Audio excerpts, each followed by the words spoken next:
Hai kawan-kawan perempuan, jumpa lagi di vlog Kesandung Kawin. Kami mau bahas Vita tentang Wibisono dan saya Chandra Cendil Widanarko. pakai gitu. Usah sih. Kami mau bahas tentang Ini ada kemarin tadi kasus lucu. Bukan lucu tapi bukan lucu sih, itu ngenes juga. dia nemunya bukan di TikTok, ding, nemunya di Threads. Oh. Jadi Threads kan makin rame ya Iya, sekarang iya, ini iya, ya. Jadi iya. nemu di Threads itu. Gue malah belum bikin. tinggal lo Yang klik add, doang. Iya, yang add. Terus gue bilang gini, aduh, kok banyak banget ya mas. Anyway, Emang, dan itu mesti dipiara kan, sekali lo masuk lo mesti memeliharanya gitu deh. Nah, di thread itu ada seseorang cerita bahwa omanya dia memutuskan untuk menceraikan opanya ketika pernikahannya sudah sekitar 50 tahun kurang lebih. Ceritanya adalah jadi yang ceritanya cucunya ya? Cucunya yang cerita. Jadi ceritanya adalah mereka ini mereka tuh pasangan Chinese yang tinggal di Jakarta, yang kemudian membangun bisnis lah. Jadi dan omanya tuh lahir dari keluarga tajir gitu, yang cukup punya modal, dan rumahnya juga rumah si omanya. Tapi ketika jumlah bisnisnya berjalan, si opanya itu hobinya judi dan mabuk, sehingga dari sekian bisnis yang dijalanin dan sukses itu ya, dan akhirnya lama-lama habis. ya pasti Ya, lah. jadi lama-lama habis lah gitu. Habis terus, sehingga sampai hari ini yang tersisa ada satu usaha konveksi. Nah, usaha konveksi ini diurus, kalau gue tidak salah, itu oleh tantenya, oleh anak bungsu omanya. Pada suatu hari si tantenya ini lagi Zoom meeting. Nah, karena kameranya on, sehingga si tantenya ini bisa lihat ke belakang. Di belakang. Lalu dia lihat tuh ada salah satu karyawan konveksinya, anak perempuan, masih umur mungkin sekitar 18-19, itu tahu-tahu melintas lari sambil menangis. Karena dia masih meeting kan, dia nggak tahu. Nggak lama berselang, lewatlah opanya nggak pakai baju sambil membenarkan celananya. Itu dua hal yang bisa berhubungan, bisa enggak, dan dia juga nggak bisa mengkonfirmasi apapun karena dia masih meeting, si tantenya itu. Plus itu opanya pula. Dan itu opanya kan, jadi ya opanya bapaknya. Bapaknya. Terus setelah itu dia nyari kan, si anak itu setelah udah selesai meeting, dicari pulang ternyata si anak perempuan karyawan itu pulang. Terus tapi ya udahlah, besoknya lagi nggak masuk sampai beberapa hari nggak masuk. Dia mulai curiga ada apa. Jadi dia akhirnya minta tolong salah satu supervisornya untuk dicek. Dia karyawan konveksi itu yang kemudian yang ngecek supervisor atau si anaknya langsung? Supervisor. Jadi si tantenya ini, si anak bungsunya ini yang megang itu ya, nyuruh supervisornya untuk ngecek ke rumahnya. Pas dicek, anaknya nangis, pokoknya nggak mau balik lagi. Ditanya kenapa, pokoknya nggak mau ngomong, nggak mau balik lagi. Sampai akhirnya si anak bungsu ini berangkat juga ke sana untuk nanya ada apa. Dia masih nggak mau ngomong, sampai akhirnya ngomong dia bahwa dia tuh ternyata sudah beberapa kali diheres sama si opanya itu. Si bapaknya dia yang megang konveksi itu. Terus kaget dia, walaupun sebenarnya dia udah tahu sedikit dua dikit lah ya, kurang lebih gitu. Si anaknya ini bahwa bapaknya agak-agak gitu. Blank. Dan masalahnya si emaknya tuh nggak pernah ngomong sama sekali, nggak pernah ngomongin itu sama sekali. Itu tuh kita yang mau bahas. Terus abis itu, singkat cerita, ini adalah bukan karyawan konveksi pertama yang diperlakukan begitu oleh si bapaknya. Jadi begitu dia dengar, dia marah. Yalah. Dia marah ke bapaknya lebih marah lagi seperti biasa. Bapaknya lebih marah lagi karena kamu anak kurang ajar dan lain-lain. Lalu dia akhirnya ngadu ke emaknya dengan ragu-ragu, dan emaknya bilang ya saya sudah tahu. Anaknya kaget, udah tahu gitu, ternyata udah tahu kelakuan suaminya. Udah tahu, cuman yang membuat ibunya marah adalah itu sampai ketahuan sama anaknya. Jadi buat ibunya udah gak ada toleransi, sehingga akhirnya si oma ini menggugat cerai suaminya. Dan udah di ujung usia banget ya. Terus. Nah, dan ini karena udah bisnis mereka yang tinggal satu yang tersisa, dan ini kalau diterusin ini akan bisa berbahaya juga buat semuanya gitu. Jadi akhirnya proses bercerai dan anak-anaknya mendukung, bapaknya ngamuk, cuman akhirnya terus ya nggak bisa apa-apa gitu. Jadi akhirnya bapaknya kembali ke keluarganya dan masih ada keluarganya, udah tua kan dia? Nggak tahu juga lah. Jadi ya, ceritanya berhenti di situ lah, ceritanya ya. berhenti di situ gitu. Nah persoalannya adalah bukan persoalannya. Terus kalau ngelihat cerita itu 50 tahun menikah dan kemudian lo kemana aja, kenapa baru diceraiin 50 tahun?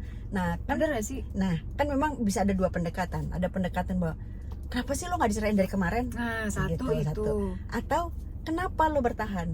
Nah terus kan obrolan kita tadi ternyata ya setiap keluarga, setiap pasangan selalu punya alasan spesifik untuk bertahan. Alasannya nggak tahu apaan, bisa beda-beda. Maksudnya yang kalau orang bilang ya karena untuk anak, untuk paling apa? paling standar tuh alasan orang yang bertahan itu karena anak, orang tua. Bener nggak? Keluarga lah pokoknya, keluarga gitu. Itu paling standar. Tapi kan tadi kita juga ngobrol bahwa jangan-jangan banyak juga orang yang membuat alasan itu karena itu adalah alasan standar. Iya, yang bisa diterima orang. Yang bisa, padahal sebenarnya di balik itu pasti ada alasan yang lebih penting yang buatnya. Lebih penting dan yang lebih entah dia takut atau dia tersakiti atau apa, kita nggak tahu gitu. Banyak kita kan nggak bisa tahu pikiran orang ya. Jadi akhirnya tadi kan obrolan kita, kalau ada orang bilang ya lo nggak tahu sih, itu jangan-jangan kata ya lo nggak tahu sih itu adalah sesuatu yang sangat-sangat dalam gitu loh, yang benar-benar kita nggak tahu, dan kita nggak tahu tuh dalam artian bener-bener di luar bayangan kita pun barangkali gitu loh, yang kita nggak tahu gitu apaan gitu. Tapi kan kalau apakah perceraian itu adalah sebuah pilihan, mungkin, tapi itu bukan satu-satunya jalan. Namun yang jelas kita kayaknya nggak bisa ada judgement orang ketika orang udah kayak menurut kita udah babak belur tapi tetap bertahan, atau orang yang kelihatannya baik-baik aja tapi memutuskan untuk cerai. Tetap ada alasan yang kita nggak pernah tahu ada apa persisnya gitu di belakang itu semua. Karena kadang-kadang orang merasa, apalagi yang gini, yang deket aja belum tentu tahu.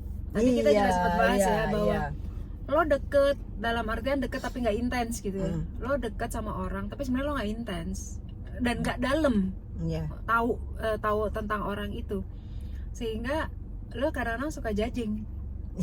Mungkin nggak sengaja kali ya, mungkin tapi tanpa sengaja karena suka mungkin dia pikir dia tahu mungkin dia pikir ujiannya dia lo, ujian lo dia, yang gitu kan.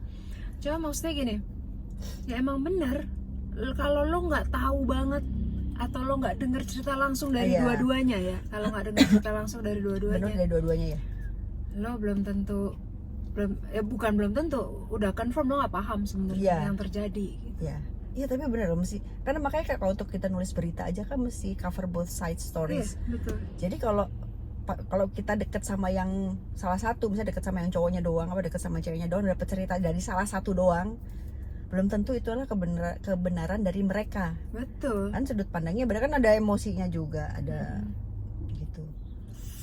Ya tapi nanti kita bahas lagi deh soal apa aja sih alasan orang bertahan sehingga pernikahannya sampai sepanjang itu.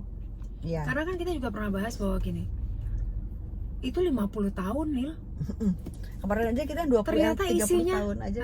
Ternyata isinya kan enggak, dia menyimpan luka batin yang sepanjang itu gitu, sepanjang 50 tahun sampai udah tua gitu. Dan tombol dia ternyata dia ada di anaknya. Betul.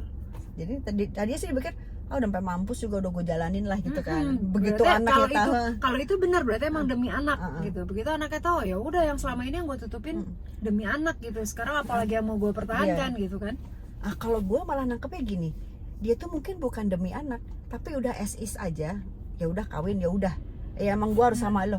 Tapi begitu anaknya tahu soal itu, dia tuh terluka karena kenapa anak gue jadi sampai tahu? Gitu, itu kan? makanya kenapa anaknya jadi tahu, karena selama ini justru dia nutupin itu untuk supaya anaknya nggak terluka kan gitu. Bisa ya kan kayak gitu deh kawan-kawan perempuan. Mudah-mudahan yang masih bisa bertahan demi kebaikan ya, diteruskan.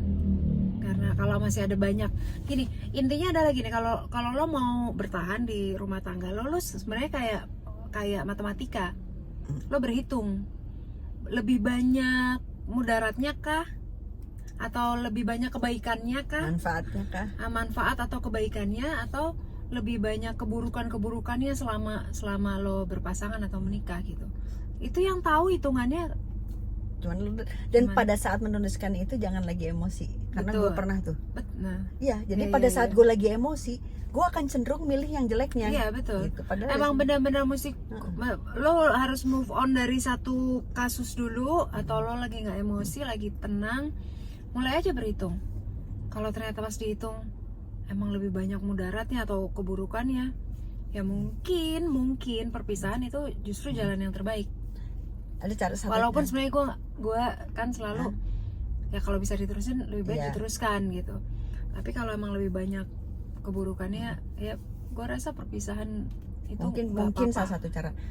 Ini kalau gue triknya gini, begitu gue ngerasa kayak gue udah nggak bisa, tapi gue nggak mau lepas gitu kan ya. Jadi setiap kali gue dapet peristiwa nggak enak, gue catat. Itu sebagai sisi mudarat. Begitu gue dapet peristiwa yang menyenangkan, langsung gue isi, gue tulis sebagai manfaat. Terus selama sebulan, nanti akan keluar sendiri tanpa lo harus mikir-mikir, inget-inget, karena lo nulisnya berdasarkan peristiwa yang saat itu sedang lo jalanin, barangkali berguna. Itu ya udah. Kita ketemu lagi ya di vlog selanjutnya. Jangan lupa simak podcast Spotify Kesandung Kawin tiap Kamis jam 7 malam waktu Jakarta. Mari bahagia. Kawin pasangan semua akan lucu pada waktunya. Bye-bye.